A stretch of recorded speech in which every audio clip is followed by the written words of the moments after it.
Well, Simon Jackman is a professor of US politics at Stanford University and joins us now. Simon Jackman, welcome back to the program. It's actually Simon Jackman, but it's good to be with you again. Sorry, Simon. We should definitely know that, having just spoken to you. This is the result the polls were predicting. Yeah, overall it is. Again, the night has played true to form, as it were. The polls seem to have gotten it right nationwide. The result in Nevada, though, that you were just talking about is sort of will be bittersweet for what has otherwise been a good night for the Tea Party. They was deeply hoping to get Harry Reid's scalp there, and as you said, had poured a lot of money in, Republican money coming in, thinking that the Tea Party candidate would get over the top there, but that turned out not to be the case. But the play that the Tea Party has had in this election, what is that going to mean for the future of the Republicans? Well, it's good news and bad news. The good news is that it's energised the right. The right is fired up. The bad news is you get results like Nevada, where, frankly, Harry Reid should have lost, frankly, to just about any other Republican that might have gotten nominated. If anything, with this Tea Party activism in Nevada, the Republicans got a candidate, about the only candidate that Harry Reid might have had a shot of beating, and he just has, as it turns out. And given how tightly poised things are in the Senate, there's the difference right there. One or two mistakes like that is the difference between having both houses and just having the House. And so it's not all one-way traffic, this Tea Party enthusiasm. It cuts both ways. And Nevada tonight, and to a lesser extent Delaware with Christine O'Donnell, are two sort of examples of where the Tea Party isn't exactly all good news for the Republican Party. Well, what does this result mean for Barack Obama? I note that already the Ohio Republican John Boehner, who will be the next Speaker now that the Republicans have taken the House, he says he's not planning to negotiate with the White House on the party's top issues. Does it mean gridlock for Barack Obama? Absolutely. I think the last 2 years of gridlock were just a warm-up to what we'll see over the next 2 years. We can expect more of that. And Obama's got some real tough electoral arithmetic staring at him. He's seen losses tonight in Ohio, Pennsylvania, Florida, all cases of incredibly important seats to his re-election in 2012, where Republicans did very well tonight, picking up seats, knocking off incumbent governors.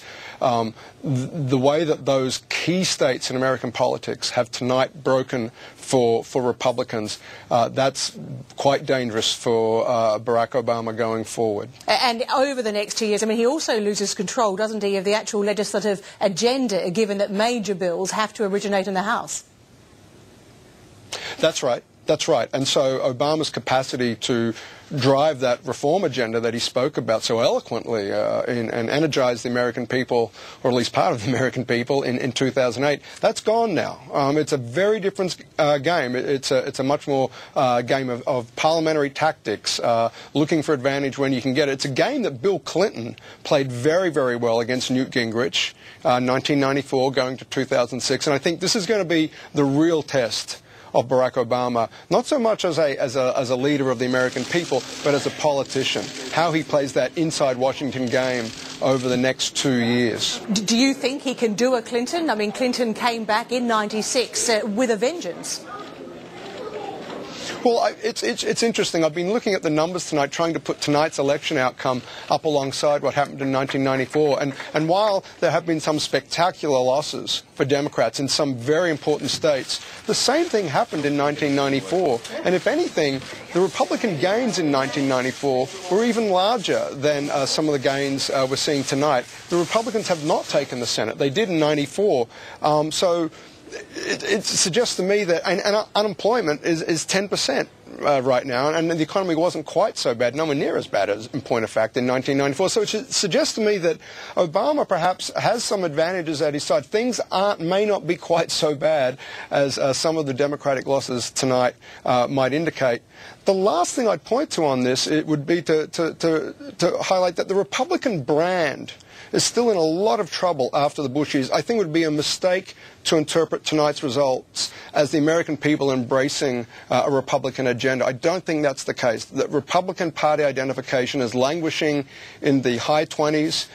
Independents are driving the electoral swings in the United States at the moment. This has not been a rush into the Republican fold by the American electorate at large. So there are still some structural features that bode well for Obama over this next very interesting 2 years of politics. At the same time, though, if the message is that the people are not happy with the way Barack Obama's government has handled the economy, how does he handle it any better, given the construction now of the two houses? That's exactly right. I mean, I don't know the answer to that. I don't think anybody knows the answer to that.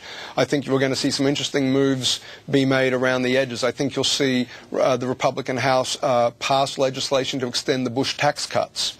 And then the Senate and Obama has to figure out what they're going to do with that. My sense is they will take that deal. They will sign off on that.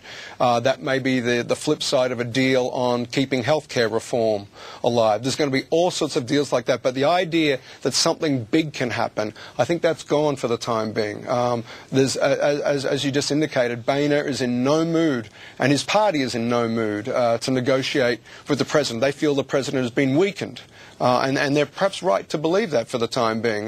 There's very little space for negotiation, which is actually, I think, not in the best interest of the United States at this moment, given the incredible challenges facing the country. Professor Simon Jackman, many thanks once again for your analysis. Thank you, Ali.